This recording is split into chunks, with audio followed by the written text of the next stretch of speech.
Senhor que conhece mentes e corações, sabe bem o que precisamos, Senhor. Então nós cremos que o Senhor ainda fala na terra. Fala conosco, em nome de Jesus. Amém.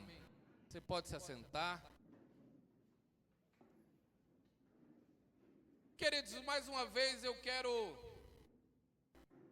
usar, eu lembro de um pastor que durante 20 anos ele pregou, durante 20 anos, Fábio, em cima do livro de Romanos, Paulo escrevendo ao povo de Roma, 20 anos ele usou apenas um livro da Bíblia. E eu, muitas vezes ou algumas vezes, tenho pego por hábito, pegar um versículo e ministrar. Às vezes nós vemos, eu me lembro de uma forma especial, um pastor amigo falando sobre a parábola do filho pródigo. Ele pregou 5 mensagens excepcionais com a mesma parábola. De forma que eu quero pegar o mesmo versículo que preguei quarta-feira passada com um entendimento diferente, até que você entenda aquilo que Deus quer falar ao teu coração. Amém? Porque só apenas entender, conhecer o versículo não transforma muita coisa. Mas a minha oração é que essa palavra desça ao teu coração e faça morada, e que você possa sentir ao ponto de ser palpável para você. Amém? Então, Romanos 8, 28, desde que eu me conheço por crente, não é por gente, né, que eu me converti por 16 anos, eu estou com 23 hoje, né, ninguém diz. E o quê? É tão engraçadinho, né? É um dos mais encorajadores que eu conheço na Bíblia, né? Esse versículo, ele nos encoraja em momentos de dificuldades, de incertezas. Na verdade, a palavra de Deus, ela nos encoraja em momentos difíceis. Ela nos direciona em momentos difíceis. Eu quero dizer que nada vai sobrepor a palavra de Deus, nada. Às vezes um ou outro quer uma palavra motivadora, e aí vai no TikTok e pensa que aquilo de 3 minutos, alguém que tirou um recorte de quase 1 hora de pregação ou de uma palestra, 3 minutos, aquilo vai motivar você. Não, você precisa de algo que venha te direcionar, porque você precisa sair daqui na certeza que aquilo que você ora está escutando se aplique à sua vida. Então eu quero dizer que a palavra de Deus tem que se tornar âncora para nossas almas, amém? E hoje mais uma vez eu gostaria de explorar o texto, né, esse mesmo texto com você. E por que mais uma vez? Porque há textos que precisamos apenas não entender com a mente, mas sentir com o coração. Na verdade, essa palavra tem que ser penetrante, ele tem que penetrar no coração e fazer morada. E eu não preciso ser nem vidente, nem profeta para saber que muitos que estão aqui nesse lugar e que estão nos vendo pela internet, apesar de muitas vezes estar olhando para mim, algumas vezes rindo, algumas vezes, né, com a expressão de estar bem atento dentro da sua alma, ou durante a semana que passou, começou a semana bem desmotivado, bem sem esperança, sem certeza, sem expectativa nenhuma. Quem sabe você está aqui, você precisa deixar que essa palavra desça ao teu coração, porque você precisa sair daqui renovado em suas forças, em nome de Jesus, amém? Então deixa essa palavra penetrar no teu coração, deixa essa palavra bem conhecida chegar no teu coração e fazer morada, amém? Então, nesse texto de Romanos, quando Paulo vai escrever ao povo que está em Roma, né, eu encontro pelo menos 3 verdades que gostaria de repartir com você nessa noite. E a primeira verdade que eu gostaria de repartir com você é que Paulo aplica aqui, a aplicação que Paulo está trazendo em Romanos 8, no verso 28, é que em primeiro lugar ele começa a falar sobre a soberania de Deus. Repete comigo, soberania de Deus. Fala mais alto, soberania de Deus. Perceba, Paulo começa falando sobre o texto, e ele começa dizendo, sabemos. Ele começa dizendo assim, sabemos. Quando Paulo diz sabemos, ou seja, ele está dizendo algo que ele sabe com certeza. E não apenas ele, mas aquelas pessoas que estavam em torno, ele diz, sabemos que todas as coisas cooperam para o bem ou contribuem para o bem daqueles que amam a Deus. Paulo está afirmando de forma categórica que ele sabe que há uma soberania. Isso implica numa certeza fundamentada na soberania de Deus, porque ele está dizendo que todas as coisas cooperam, ele sabe. E o que é, pastor, então, soberania de Deus? Soberania de Deus é a certeza que Deus tem o controle absoluto sobre todas as circunstâncias. Repete comigo, soberania de Deus é a certeza que Deus tem o controle absoluto sobre todas as circunstâncias.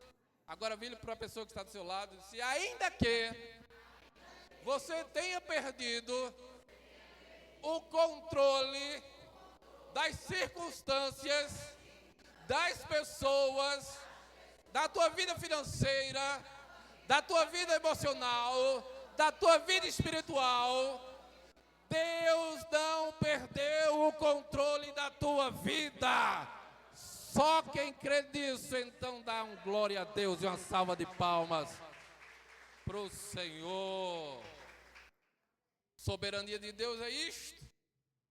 E é por isso que no Salmo 103, verso 19, o rei Davi escreve assim, o Senhor estabeleceu o seu trono nos céus, e o seu reino domina sobre tudo.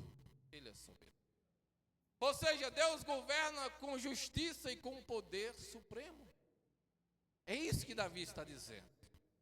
Entretanto, eu quero dizer para vocês, e quando escrevi essa mensagem, já falei para vocês que escrevo tudo que prego. E aí eu vou escrevendo e o Senhor vai abrindo a mente e o coração. E quando cheguei nesse ponto, fazendo análise e pensando, eu disse, nem todo o tempo eu entendi qual era o propósito de Deus para a minha vida. Porque nem sempre é fácil entender a soberania de Deus. Nem sempre é fácil entender a soberania de Deus nas nossas vidas. Sobretudo quando estamos na adversidade. Quando estamos na dor. Quando estamos no luto. Quando as angústias da alma batem a nossa porta. Quando você, crente, começa a se perguntar o porquê. Nem sempre é fácil entender a soberania de Deus nas nossas vidas. Hoje, eu confesso que eu vejo com mais clareza, né? Vocês acreditaram quando eu disse que tinha 23, né? Mas eu tenho 47. Não parece, mas é verdade. Nem sempre foi fácil entender essa soberania. Nem sempre foi fácil entender aquilo que estava ao meu redor, o que estava me acontecendo. Sobretudo nas adversidades, nas dores. Quando as coisas apertavam, não é? E hoje eu gosto de dizer que a nossa vida é um grande quebra-cabeça. Que todos os dias Deus coloca uma pecinha. Deus vai montando um cenário. Você já pegou aquele quebra-cabeça com 1000 peças? Você coloca 100 e não aparece imagem nenhuma. Você coloca 200 e ainda não tem imagem nenhuma. Você coloca 300 e parece que você nunca vai chegar ao fim. Você coloca 400 e nada. 500 e nada, 600 e nada. Quando você chega lá nas 700 peças, você começa já a vislumbrar algo, uma imagem. Mas só quando você coloca a última peça, você sabe exatamente a imagem que o quebra-cabeça se propõe. De forma que assim é a minha vida e a tua vida. Deus está montando um quebra-cabeça que você pode não estar entendendo nada agora. Mas você vai entender, porque a Bíblia diz que o final das coisas é melhor do que as do começo. Deus está montando um quebra-cabeça na sua vida, amém? E Ele não perdeu o controle, Ele sabe onde está em cada peça da sua vida. E você pode estar aqui com o controle quebrado. O seu controle quebrou. Já faz alguns meses que você não sabe nem para onde está indo. Na verdade, você não sabe se está indo ou se está voltando. Você não sabe se está subindo ou se está descendo. E é por isso que a palavra de Deus é tão poderosa. Porque Deus nos faz ministrar novamente como um menino de recado. Não apenas uma homilia, não apenas uma exegese, mas um recado de Deus para a tua vida. E o recado de Deus para a tua vida é que Deus não perdeu o controle da sua existência. Deus não perdeu. Ainda que você tenha perdido o controle, Deus de vista, Deus não perdeu você de vista. Amém? Diga glória a Deus, meu irmão. Se você soubesse que Deus está fazendo com você agora, você glorificaria. Porque enquanto alguns estão aqui desanimados ao ponto de desejar parar, Deus tem uma palavra poderosa para o teu coração. Gênesis capítulo número 50, verso número 20. A Bíblia diz que José, agora governador do Egito, diante dos seus irmãos que lhe traíram, a Bíblia diz que lá no verso de número 20, ele diz assim: vós bem tentaste mal contra mim, porém Deus intentou para o bem. Deus é um Deus que está intentando o bem para nós todo o tempo. Ainda que o mundo intente o mal contra você, Deus está no controle da tua vida. Agora é interessante saber, eu me delicio quando eu começo a olhar a vida dos personagens da Bíblia, e cada vez que eu conheço mais a Bíblia, mais eu me apaixono por ela, porque isso está no capítulo 50, mas voltando 5 capítulos antes, no capítulo número 45, nós vemos algo interessante. É interessante notar que apesar de toda dor que seus irmãos causaram a José, não havia mágoa, não havia ressentimento. Você não vê José um homem adoecido na sua alma, mas você vê um homem com a alma doce. Tem algum homem junto de você? Pergunta para ele assim: você tem alma doce? Adocicada. Aleluia. É o homem que não embruteceu, mas o homem que crê na soberania de Deus, ele sabe que Deus está no controle, então ele não fica áspero.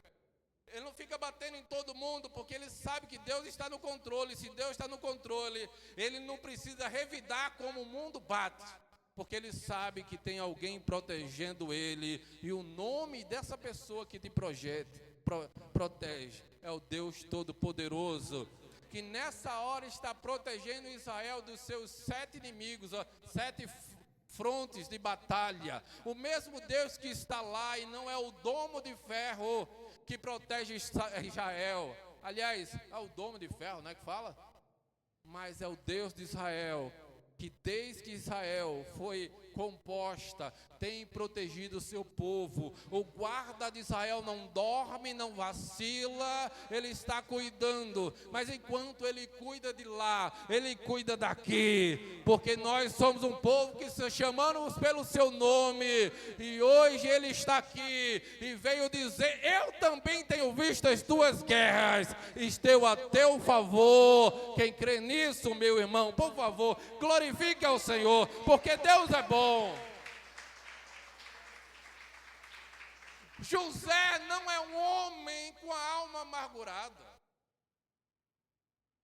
Nem você é alguém com a alma amargurada? Perceba em Gênesis capítulo 45, verso 4 a 7. Quando José, depois de muitos anos, se apresenta aos seus irmãos, vivo, bem vivo. Tem um amigo que eu pergunto para ele: como você está? Ele disse: vivo. É que é uma alegria, né? Irmão, como você está? Vivo. Às vezes bem, às vezes vivo. Mas José estava bem vivo. Né? Talvez a Bíblia não diz para que ele, quando ele se apresenta vivo, para os irmãos que achavam que ele estava morto. E a Bíblia diz que no capítulo 45, José se apresenta depois de muitos anos para seus irmãos que pensavam que eles estavam mortos. E José diz a eles assim: eu sou José. Imagine depois de ser traído pelos seus irmãos, vendido como escravo, quase morto, passando por toda a trajetória de aproximadamente 13, 14 anos até chegar a governar o Egito. 13 anos de sofrimento, desde ser vendido como escravo até uma cela por uma calúnia, um homem que tinha todos os motivos para dizer onde está o Senhor. Mas a Bíblia diz que Deus o eleva e coloca ele agora como governador. E de repente, o Senhor dá uma visão a ele. Na verdade, o Senhor decifra, faz ele decifrar, ter um discernimento de um sonho que Faraó teve. Daí então ele decifra. Ele disse: o que o Senhor está me dizendo é a imagem que nós vamos passar 7 anos de fartura. E nesses 7 anos de fartura nós temos que poupar, guardar alimento, porque depois desses 7 anos de vacas gordas, virão 7 anos de escassez. Então nós vamos poupar. E quando o mundo estiver em sofrimento, nós teremos alimento para nós e alimento para vender para todos aqueles que nos servem. Então agora José não é mais aquele menino. José agora é um homem. José agora está adornado e vestido como governador. E você que já viu o filme de Egito, já viu o filme de Egito? Você veio para o culto, meu irmão? Você nunca viu o filme de Egito? Já? E por que não responde, alma de gato? Quem já viu o filme de Egito aqui? Ah, meu Deus! E agora José está vestido agora da indumentária, eu penso assim. E ele se apresenta diante dos irmãos. E quando ele se apresenta diante dos irmãos, e ele se revela e diz assim: eu sou José, o vosso irmão, a quem vendeste para o Egito. Aí ele continua dizendo: Claudinha, agora pois, e não vos entristeçais, nem vos irriteis contra vós mesmos, porque haverdes vendido para aqui, porque para a conservação da vida, Deus me enviou adiante de vós. Veja que coisa interessante, ele está dizendo para os irmãos: eu sou o irmão que vocês traíram. Mas não fiquem irritados, nem briguem. Alguém poderia dizer: devia ter matado, né? Porque agora ele vai se vingar da gente, e agora vai mandar matar todo mundo. E eles fiquem tranquilos.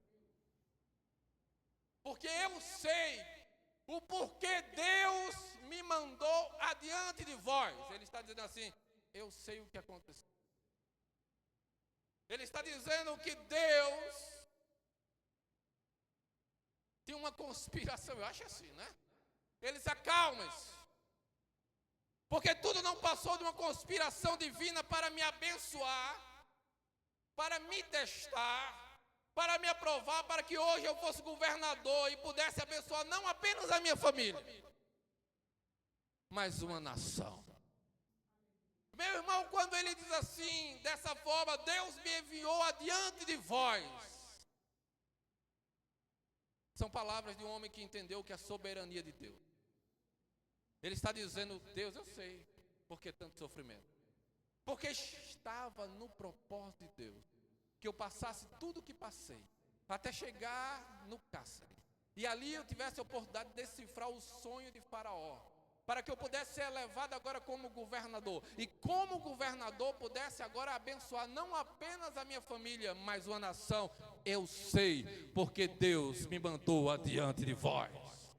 Olha para o irmão que está do lado e diga assim para ele: não se incomode com as circunstâncias adversas que você está passando, porque Deus Está permitindo, porque tem algo maravilhoso para você mais na frente.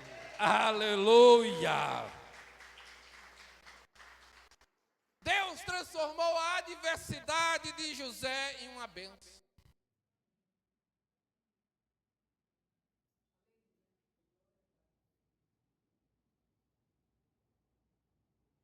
Mas não é fácil entender isso. É por isso que você fica olhando para mim com essa cara de tapa que morreu o dia de enchente. Dizendo assim, pastor, você não está na minha pele. A minha conta foi cortada. Você não sabe. Sei sim, Deus está no controle da tua vida. Deus está no controle da tua vida.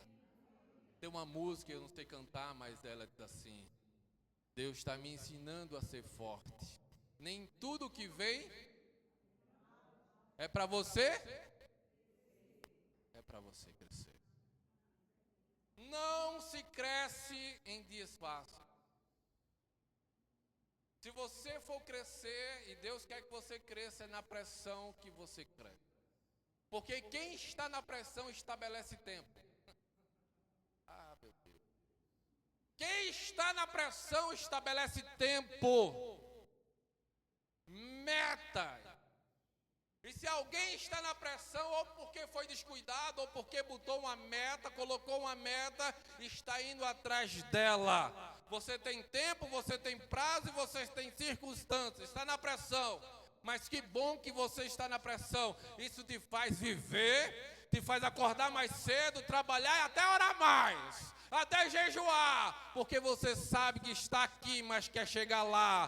Bem-vindo à pressão. Se você está na pressão, diga glória a Deus. E Deus está no controle. E crente é que nem massa de pão. Quanto mais bate, mais cresce. É assim ou não é? É massa de bolo, né? Pão também é assim, né? Me ajuda aí, gente. Oh, meu Deus. Aí tá o cozinheiro aqui que não me deixa mentir. Vocês não estão com nada, rapaz. É assim, gente. Está na pressão, aleluia. Glória a Deus. Eu nem ia falar, nem está no texto, mas olha aqui para mim. Se você está na pressão, filho, você está aprendendo a lidar com a pressão. Sabe o que acontece com alguém que está na pressão? Ele está na pressão e ele começou a caminhar, né? Deus colocou um patamar para ele. Aí ele começa a orar e diz: estou incomodado, Senhor, eu quero crescer mais um pouquinho. Abre uma porta. Aí Deus abre uma porta, aí ele vai para outra porta. Só que ele cuidava de uma pessoa, agora ele está cuidando de 5 no setor dele. Meu Deus, que coisa complicada. O povo para reclamar.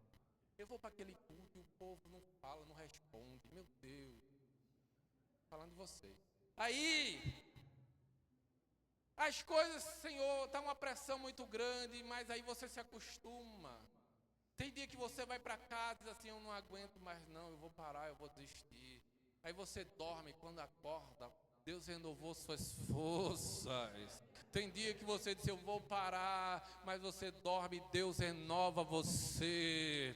E aquilo que antes era um problema gigante, Deus está ensinando a solucionar o problema. E quando vem um problema como aquele, você: filho, é fácil resolver, nós vamos por esse caminho. Deus te ensinando a ser forte. E Deus vai te dando força, ombros mais firmes. E você vai aguentando a pressão. Quem tem ouvidos, ouça. Você veio aqui para aprender. E você não está para parar, você está para continuar. Quanto mais é a pressão, mais Deus quer colocar você em um local de evidência. Porque se Ele está te ensinando a ser forte, é porque Ele tem um propósito muito bem definido para você. Amém? Isso me leva para o segundo ponto.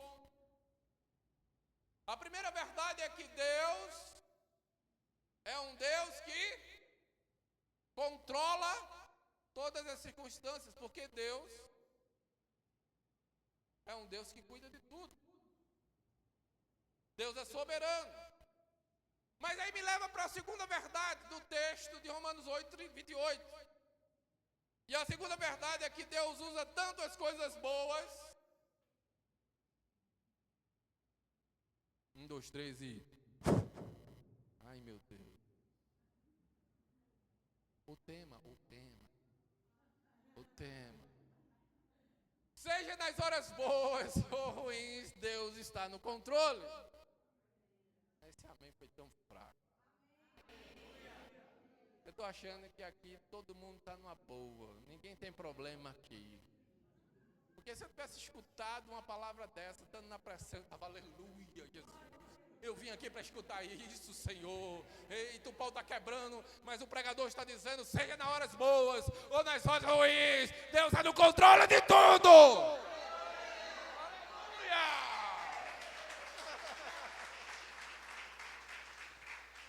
Aleluia! Põe o texto agora. Paulo vai dizer assim, sabemos que todas, e quando ele fala todas, ele não está falando algumas. Sabemos que todas as coisas contribuem juntamente para o bem. Então ele está dizendo todas as coisas. E pelo que eu sei, você não só passa por coisas boas. E ele diz, sabemos que todas as coisas contribuem para o bem. Implicitamente ele está dizendo as coisas boas, as coisas ruins. As vitórias, as derrotas. O dia que eu tenho muito dinheiro, o dia que eu tenho pouco dinheiro, o dia que eu não tenho nada. É assim que é a vida. Mas ele está dizendo, sabendo que todas as coisas contribuem para o bem, inclusive as coisas ruins. Em 1 Samuel, capítulo de número 30, o Senhor fala da história de Davi, o rei Davi em Ziclag. Davi ainda não era rei, mas a Bíblia diz que ele está fugindo do rei de Israel, que era Saul. E ele agora faz uma aliança com os seus inimigos mortais, com o povo de Filisteu, com os filisteus. E os filisteus têm total boa vontade de aceitar Jesus, porque Davi, porque Davi era o grande guerreiro. E aí está pensando Davi que fez um ótimo negócio. Ajudava os filisteus nas suas batalhas, enquanto os filisteus estavam guarida, porque sabia que Saul não iria entrar em terra filisteia. E a Bíblia diz que Davi então vai para a guerra com seus 600 homens. E quando ele volta, a Bíblia diz que os filisteus quebram o acordo. Queimam a cidade inteira de Ziclag. Levam suas mulheres, suas filhas e seus filhos. E quando Davi chega com aqueles 600 homens, a Bíblia diz que eles choram até não ter mais força. Você já chorou até não conseguir mais verter uma lágrima? Até não conseguir mais chorar? Pois a Bíblia diz que eles choraram. E é interessante, porque o texto diz assim, eles choraram até não ter mais força. Quando os homens veem Davi naquele momento de fragilidade,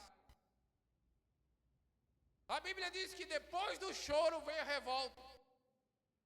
E Davi começou a ver um burburinho que queriam agora matá-lo. Porque ele era o grande causador da história. Mas é interessante como a Bíblia fala, olha para mim aqui, você não pode perder isso. Deus é um Deus que está cuidando das circunstâncias boas e mal, e todas as coisas, põe o tema, todas as coisas estão cooperando para o teu bem, sejam as boas ou as más. E a Bíblia diz que estava tudo bem com Davi, até que acontece isso. Para Davi tinha feito um ótimo negócio ir para Ziclag. E às vezes, você que está aqui, parece que você fez um ótimo negócio, até um determinado momento.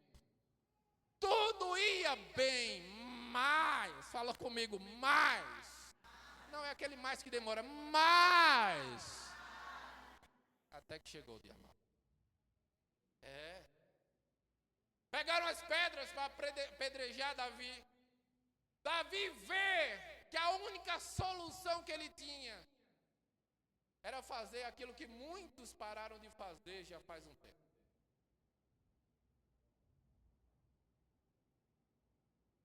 A Bíblia diz que fazia 1 ano e 8 meses que Davi não entrava na presença de Deus.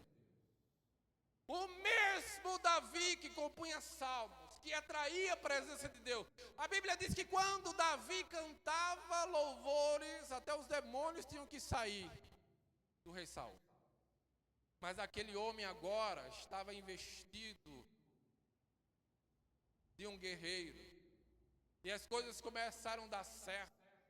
Mas quando nós começamos então nos afastar da adoração, da obediência, nós começamos a fazer pactos, negócios, e em direções que nós não poderíamos. E Davi faz um negócio com os filisteus, pensando ter feito grande coisa. Mas tudo que é feito fora da vontade de Deus vai dar ruim, seja hoje, seja amanhã, seja depois. Olha aí você chorando por esse negócio. Olha aí você chorando por esse relacionamento. Olha aí você chorando porque tudo você fazia com a permissão de Deus. Agora você não liga mais se Deus está autorizando ou não. E Davi só vê uma solução. Davi só vê o quê? Só vê o quê? Ele pede ao sacerdote que empresta a ele a indumentária de um sacerdote. Ele coloca o éfode. Eram 12 pedras preciosas que representavam as 12 tribos de Israel. E ele entra na presença, na tenda da presença. E lá ele vai ter com Deus. Ele vai ter o quê? Com Deus. Ele vai conversar com Deus. Ele, num momento de desespero, sem saída, ele vai conversar com Deus. Eita glória, eu vou descer. Tem gente aqui que precisa ter uma conversa séria com Deus. Não é aquela conversinha, aquela oração boba, nem via o culto. É um momento decisivo, você e Deus, Deus e você. Aquela conversa que vai transformar a tua vida. Porque você se perdeu no meio do caminho e Deus está dizendo hoje, diga para o meu povo que eu estou esperando aquela conversa. Aquela conversa que eles já não têm mais comigo. Eu já não espero mais eles no cantinho da cama para conversar comigo. Eles já não oram, já não buscam, já não jejuam. E quando eles fazem isso, eles querem me pedir alguma coisa, já não há mais intimidade. Eu já não sei dos planos do seu coração porque eles não me contam. Não é porque eu como Deus não saiba, é porque eu quero que eles me digam. Eu quero também dizer para eles, não vão por esse caminho, mas eles não me fazem como pai, eles não me fazem como importante. Daí começam a atropelar as coisas e diz para eles, olha como está a sua vida hoje. E Davi entra na presença. E ali ele começa a se consertar com Deus. E ali ele pede perdão a Deus. E ele faz uma pergunta ao Senhor que você precisa se perguntar. Aliás, precisa perguntar a Ele. Ele disse, o Senhor ainda está comigo? Ei, é forte. Porque tem pessoas que pensam que Deus está com ele ainda. E Deus não está com mais. Deus já foi e ele nem percebeu que Deus foi embora. Alguns locais, algumas igrejas que Deus já não está mais ali, é forte, né? Porque a presença de Deus precisa ser respeitada. Outra coisa, para você entrar na presença de Deus, é caro entrar. Não é qualquer um que entra, não é dessa forma. Jesus nos deu acesso pelo seu sangue, mas alguns querem entrar com sangue misturado com lama. E aí não vai. Eu quero dizer para vocês que Deus continua sendo santo. É por isso que o texto diz, sede santos como eu sou santo. Ei, Deus quer fazer coisas extraordinárias. E o Senhor está falando, muitos precisam ter uma conversa comigo. E aí Davi conversa e pergunta, Deus, o Senhor ainda está comigo? Aí Deus responde: sim, Davi, eu ainda estou com você. Deus, o Senhor sabe o que está acontecendo. Eu preciso ir resgatar as pessoas que os filisteus levaram. A minha esposa, os meus filhos, os filhos dos meus amigos, as esposas. O Senhor nos dará vitória contra os filisteus. Sim, Davi, vai, porque eu te darei vitória contra os teus inimigos. Davi entra na tenda e os homens estão com pedras na mão. Mas quando Davi entra na tenda e ele entra só, os homens estão com pedra na mão. Mas quando Davi sai da tenda, ele já não sai mais só. Sai ele, o Todo-Poderoso. Quando ele, o Todo-Poderoso, sai da tenda, os inimigos que eram amigos começam a soltar as pedras da mão. Eu quero te dizer que você com Deus tem um exército poderoso, imbatível. Talvez você esteja se achando sozinho. Está na hora de você voltar a ter intimidade com o Senhor, porque você e Deus é maioria. Você com Deus é imbatível.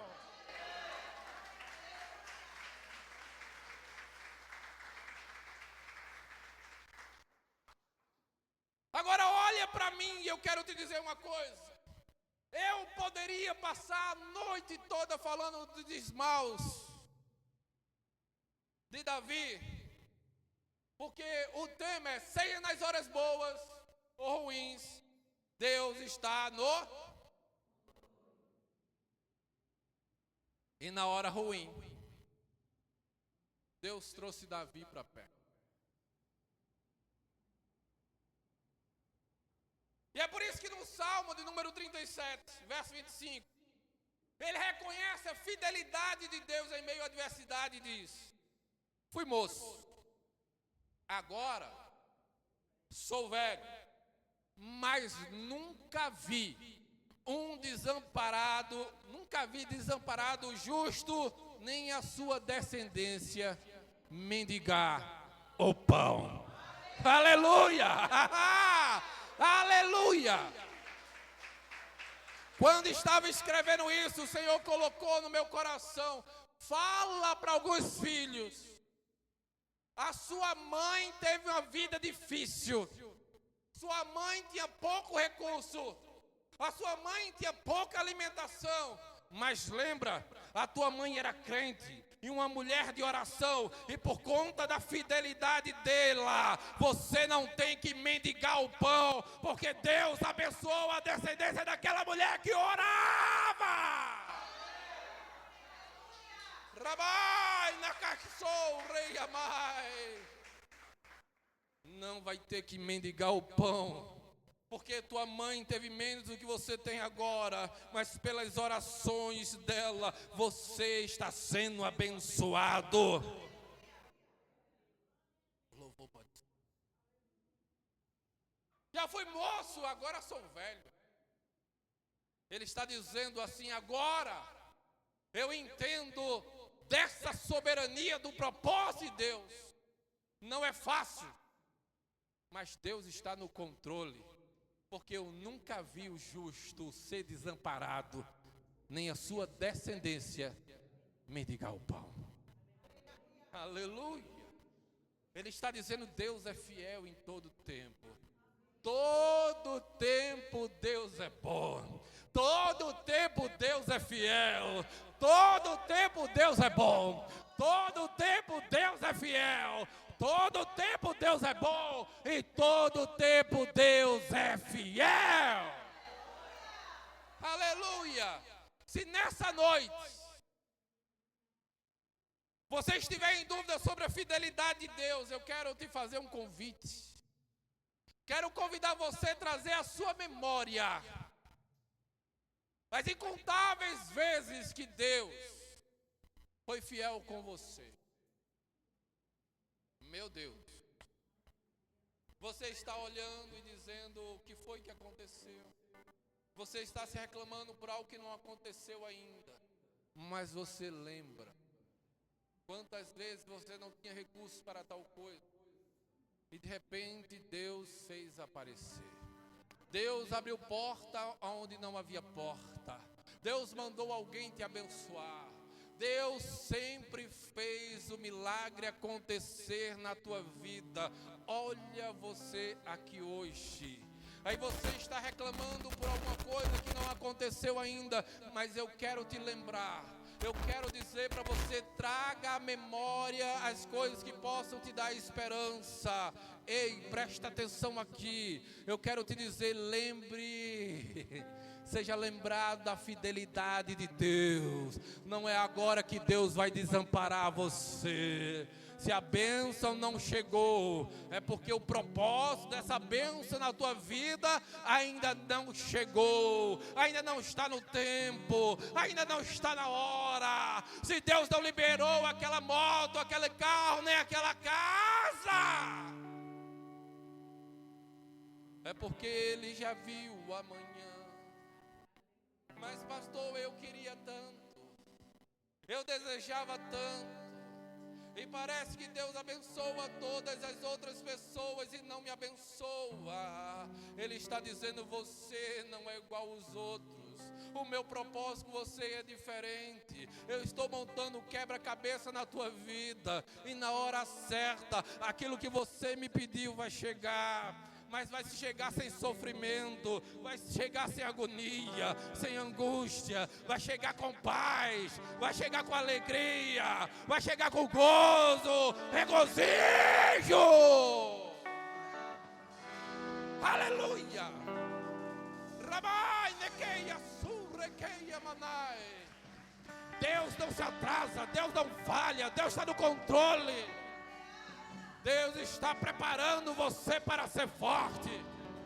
Nem tudo que vem sobre a tua vida é para a morte, é para você vencer. Mas para você vencer, Ele está fortalecendo os teus ombros. Todas as coisas, os dias bons, os dias maus, estão cooperando para Deus fazer o melhor para você. Aleluia. Oh Deus. Em terceiro e último lugar, fica de pé. Isso é para você achar que eu estou encerrando, mas ainda vai ter meia hora de pregação. Terceira verdade que encontro nesse versículo, pode apagar, filho, é que Deus tem um propósito definido para você. Ah não, você não entendeu, porque senão você estava glorificando a Deus. Deus tem um propósito definido para a tua vida. O fato de você não ter entendido ainda não significa que Ele não definiu. Quer ver uma coisa? Em Efésios capítulo 1, verso número 11, Paulo vai dizer assim, nele, digo, no qual também temos a herança, havendo sido predestinados conforme o propósito daquele que faz todas as coisas segundo o conselho da sua vontade. Em Atos capítulo de número 9, verso número 15, a Bíblia diz que Deus dá a Ananias uma palavra. Ele dá a Ananias uma palavra sobre um homem que era perseguidor da igreja. Um homem que mandava matar cristão. Mas a Bíblia diz que ele acabara de se converter. Ele está convertido há pouco tempo. Em menos de 3 dias. Ele se converte na estrada de Damasco. Ele mandava matar, perseguia, mandava prender. Mas é interessante porque Deus fala com um homem chamado Ananias. Lembra quando Saulo se encontra com Jesus na estrada de Damasco? Jesus já ressurreto, já no céu. Só que Paulo está em cima de um cavalo, de uma bicicleta, de uma moto, de um jumento, eu não sei. Mas a Bíblia diz que ele cai, porque ele vê uma luz brilhante. E ali vem uma voz. E a voz diz: Saulo, Saulo. E ele diz: quem é? E a voz diz: é Jesus, a quem tu persegues. Naquela hora, Saulo se converte. Naquela hora ele muda. E a Bíblia diz que pela luz brilhante ele fica cego, temporariamente. Mas Jesus dá uma instrução para ele: vai até a casa de Ananias, porque ele vai orar por você. Ao mesmo tempo ele está falando, Deus está falando com Ananias.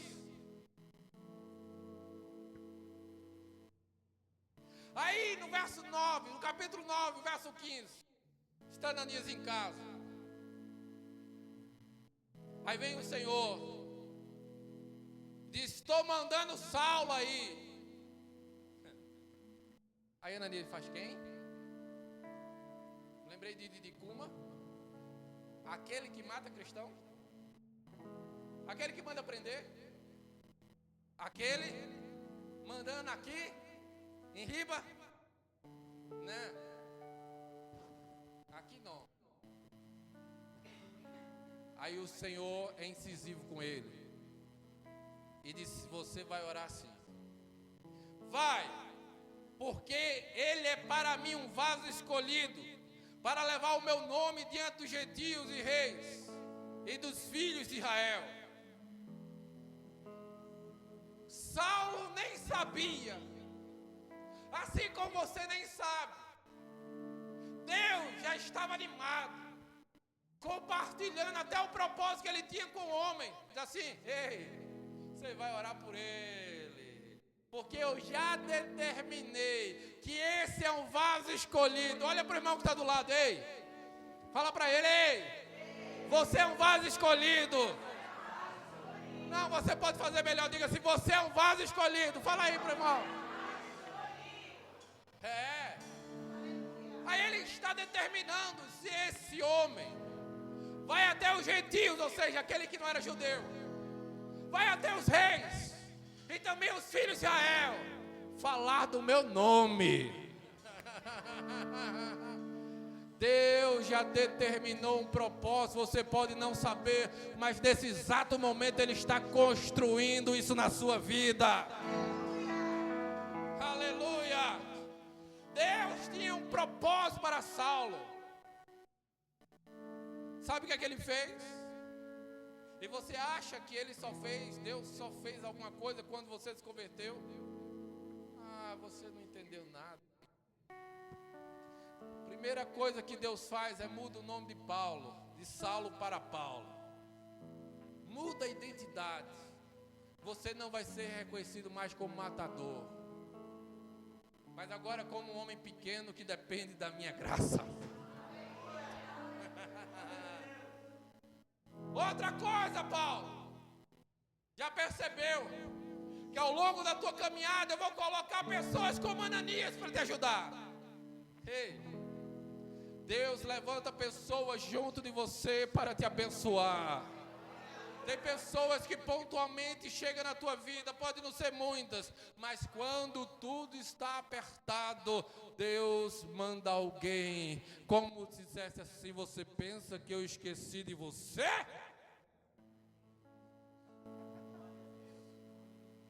Em terceiro lugar, Ele tem um propósito definido para você, como tinha para Paulo.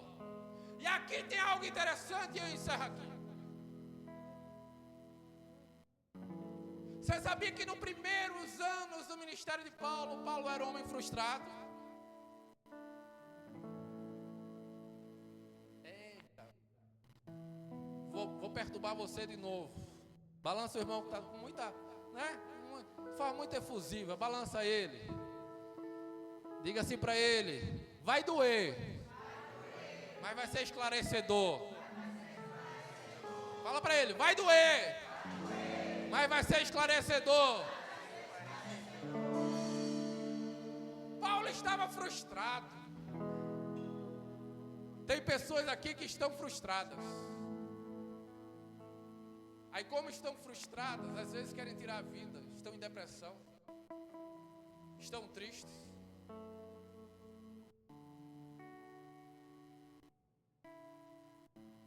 Você está frustrado?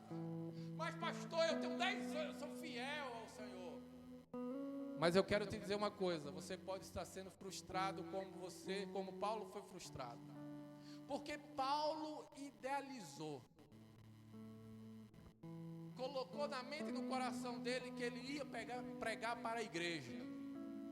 E Deus disse não. O que foi que o Senhor falou? Ele é um vaso escolhido para pregar ao povo de fora, aos gentios, aos reis e ao povo de Israel. Ou seja, não tinha nada a ver com a igreja. Mas Paulo queria pregar para quem? Para quem? Aí Deus, não. E Paulo ficou frustrado, porque quando ele foi até a igreja, ninguém recebeu a ele, senão Tiago, irmão de Jesus. Todo mundo tinha receio dele. E como ele não podia pregar na igreja, ele foi obrigado a pregar fora. Não sabia ele que seria o maior baluarte do cristianismo até hoje. Ei, você está frustrado? Você ficará frustrado até o momento que você procurar entender qual é o propósito de Deus para a tua vida. Porque depois que você começar a entender o propósito de Deus para a tua vida, você vai aquietar a tua alma. Tem um pastor que ele fala assim, olha, eu era frustrado, porque eu queria ser Neymar. Isso no tempo que Tite era técnico da seleção. Eu queria ser Neymar. Até que eu percebi que o propósito de Deus para a minha vida não era ser atacante, era ser professor, era para ser técnico. Você está sendo frustrado, você está frustrado, porque você quer ir para uma direção, e Deus está dizendo, não é essa direção, é essa direção aqui. Deus tem algo maravilhoso para você. Eu encerro com isso agora. Eu falei quarta-feira. Todas as coisas, sabemos que todas as coisas cooperam para o bem daqueles que amam a Deus, segundo os seus propósitos. Deus tem um propósito definido para você. Você não sabe ainda. Aí eu falei quarta-feira. Imagina Pedro, 5 anos antes de conhecer Jesus. Mas a mente dele estava racional e ele estava muito limitado por aquilo que ele via. Pedro era o quê? Pescador. E ele só conhecia sobre pesca, a vida cotidiana. Imagina 5 anos dele conhecer Jesus, Fábio. Alguém dissesse assim, olha Pedro, te prepara. Porque tu vai ser um apóstolo do Messias, tão esperado. De quem? Desde que é aguardado há milênios. Você vai ser apóstolo do Messias. E tem mais, Pedro, segura essa. A tua primeira pregação vai ser tão boa, tão boa, tão boa, que 5 homens vão se converter a Jesus. Presta atenção numa coisa. Se ele tivesse falado, alguém tivesse falado para Pedro há 5 anos antes de ele conhecer Jesus, ele tinha rido. É por isso que eu quero te dizer nessa noite que Deus tem algo extraordinário para você. Talvez como Pedro você não entenda ainda, mas vai chegar um momento que você vai entender que todas as coisas cooperam. Aguarde e confia, porque Deus tem algo extraordinário para você. Só quem crê nisso, dê glória a Deus, a salva de palmas para o Senhor. Aleluia.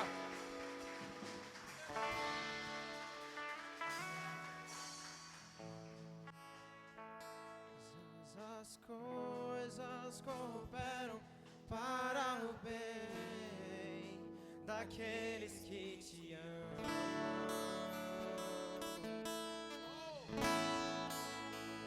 Todas as coisas